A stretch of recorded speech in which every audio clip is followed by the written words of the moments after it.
전체 인구에서 65세 이상 인구가 차지하는 비율을 고령화율이라고 합니다. 일본은 2024년 65세 이상 인구가 약 3,677만 명에 이르고 고령화율이 29.3%로 세계에서 가장 높습니다. 우리나라는 지난해 말 고령화율이 20%를 넘어 초고령 사회에 진입했는데 일본은 이미 20년 전에 초고령 사회에 도달한 바 있습니다. 일본에서는 고령화로 인한 신체적, 인지적 기능 저하에 대응하기 위해 개호보험 제도를 도입하여 시행하고 있습니다. 개호보험은 우리나라의 노인장기 요양보험과 유사한 공적보험으로 일상생활을 혼자 수행하기 어려운 노인 등을 대상으로 신체활동 및 가사활동 지원 등의 장기 요양급여를 제공합니다. 2022년 기준 65세 이상 개호보험 피보험자는 약 3,588만 명이며 이 중 19%가 요지원 또는 요개호 인정자입니다. 일본에서 65세 이상 고령자의 대부분은 일반 주택에 거주합니다.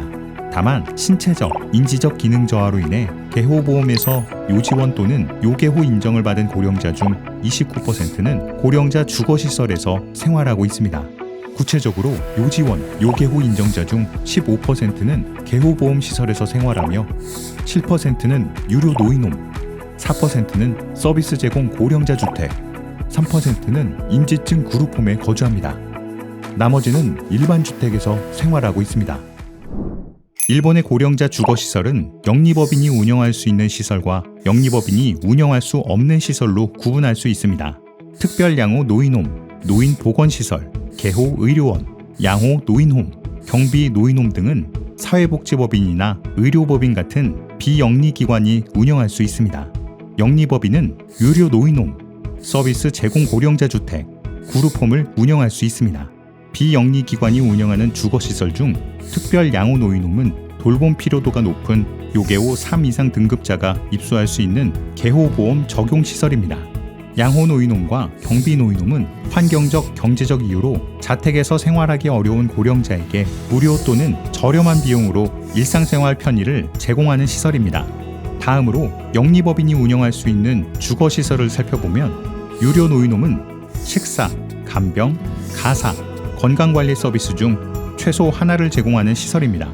서비스 제공 고령자 주택은 안부 확인과 생활상담 서비스를 필수적으로 제공하는 임대주택이며 그룹홈은 치매 환자가 일상생활에 필요한 도움을 받으며 공동으로 생활하는 시설입니다.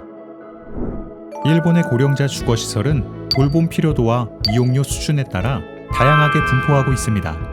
개호 등급이 없거나 낮은 저소득층 고령자는 양호 노인홈과 경비 노인홈을 이용할 수 있으며 경제적 수준에 상관없이 개호 등급이 높은 고령자는 특별 양호 노인홈을 이용할 수 있습니다. 그리고 돌봄 필요도가 높지는 않으나 자택에서의 독립생활에 불안을 느끼는 중산층 고령자는 영리법인에서 운영하는 유료 노인홈 또는 서비스 제공 고령자 주택을 선택할 수 있습니다. 유료 노인홈이나 서비스 제공 고령자 주택 등 민간 주거시설에 거주하는 고령자의 대부분은 요지원 또는 요개호 인정자인 것으로 조사됩니다. 자립 가능한 입소자의 비율은 시설 유형에 따라 20% 미만으로 낮은 편입니다. 개호 등급을 가진 입주자는 시설에서 제공하는 개호보험 서비스를 이용하거나 외부 업체와 개별적으로 계약을 맺어 개호보험 서비스를 받을 수 있습니다. 민간 주거시설의 이용료는 평균 연금 수급액으로 감당할 수 있는 시설들이 폭넓게 분포하고 있습니다.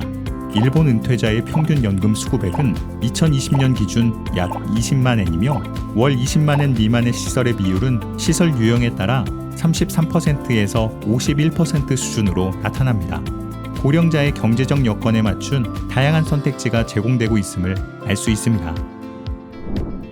고령자 주거시설의 침실수는 2022년 기준 약 236만 호인데 이 중 유료 노인홈, 서비스 제공 고령자 주택, 그룹홈이 차지하는 비율이 약 49%로 고령자 주거시설 공급에 있어 민간의 역할이 두드러집니다. 영리법인에 의한 고령자 주거시설의 공급이 처음부터 이처럼 활발하지는 않았습니다. 2000년 개호보험 도입 당시 일본의 고령화율은 17.8%로 높은 수준이었으나 고령자 주거시설의 정원은 약 81만 명에 불과했고 이 중 영리법인이 운영 가능한 유료 노인홈의 정원은 약 4만 명에 그쳤습니다. 또한 현재와 달리 불과 20여 년 전만 해도 유료 노인홈은 주로 부유층을 대상으로 운영되었으며 중산층 자립노인이나 경증 요양이 필요한 고령자를 위한 주거시설은 매우 부족한 상황이었습니다. 이는 현재의 우리 모습과 매우 유사합니다. 일본이 불과 20여 년 만에 민간 고령자 주거시설을 대폭 확충하고 돌봄 필요도와 이용료 측면에서 다양한 수요층을 포섭할 수 있는 주거 환경을 구축할 수 있었던 것은 여러 제도적 정책적 요인이 작용한 결과로 볼 수 있습니다. 무엇보다도 개호보험과 주거시설의 연계를 핵심 요인으로 들 수 있습니다. 이는 입주자가 개호 서비스를 보다 쉽게 이용할 수 있도록 지원하는 동시에 시설 운영의 재정적 지속 가능성을 강화하였습니다. 둘째, 마스터리스 방식의 활용입니다. 마스터리스 방식을 통해 신속한 시설 공급이 가능했으며 대규모 시설 운영자로서 규모의 경제를 실현하기가 더욱 용이해진 것으로 보입니다. 셋째, 제도적 불확실성 완화입니다. 고령자 주거시설과 관련된 명확한 규제와 정책을 마련함으로써 시장 내 거래의 안정성을 확보하고 고령자 주거시설에 대한 신뢰성과 접근성을 높였습니다. 넷째, 정부 차원의 적극적인 지원 정책입니다. 각종 보조금, 세제 혜택, 융자 지원 등을 통해 민간의 고령자 주거시설 공급을 활성화하고 진입장벽을 낮추는 데 기여하였습니다.